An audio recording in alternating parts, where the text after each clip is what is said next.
প্যাকেটের মিক্স সবজি ডিপ ফ্রিজে ছিল, বরফ গলিয়ে নেব। 1 বাটি নিয়েছি। 7 টেবিল চামচ সাদা তেল, 500 গ্রাম বিরিয়ানির চাল ভালো করে ধুয়ে পরিষ্কার করে রেখেছি, 1 মুঠো কিশমিশ, 2টি তেজপাতা, লবণ দিয়ে হাফ সিদ্ধ করে নিয়েছি রাইস। সাদা তেল গরম হয়ে গেছে, সামান্য পরিমাণ দারচিনি দিয়ে সবজি দিয়ে লো টু মিডিয়াম ফ্লেমে 3 মিনিট ভেজে নেব। ভাজা হয়ে গেছে, রাইস দিয়ে দেব।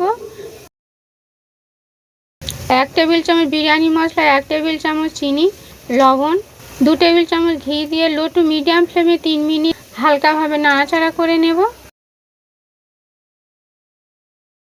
ভালোভাবে মেশানো হয়ে গেছে, লো ফ্লেমে 3 মিনিট রেখে দেব, তৈরি হয়ে যাবে। খুব সহজ পদ্ধতিতে ফ্রাইড রাইস, ভেজ রাইস বা সবজি ভাত তৈরি হয়ে গেছে। চিলি চিকেনের সাথে পরিবেশন করেছি। ভালো লাগলে লাইক শেয়ার করবেন, নতুন বন্ধুরা সাবস্ক্রাইব করবেন।